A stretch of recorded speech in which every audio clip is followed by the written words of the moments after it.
Want to visit Qatar? Here's how to get your eVisa fast and easy. Choose your visa: Tourist eVisa for most travelers, or GCC Resident eVisa if you hold a valid GCC residence permit with at least 3 months validity. Prepare your documents: a passport valid for 6 months, a recent photo, and confirmed accommodation from an approved hotel or host. Fill in the online form with correct personal, passport, and travel details.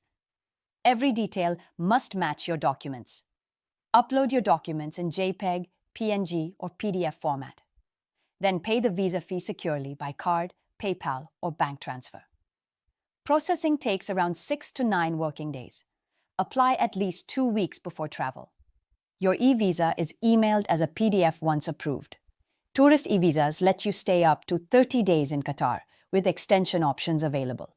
Apply early, double-check your details, and always carry both printed and digital copies of your eVisa when you travel.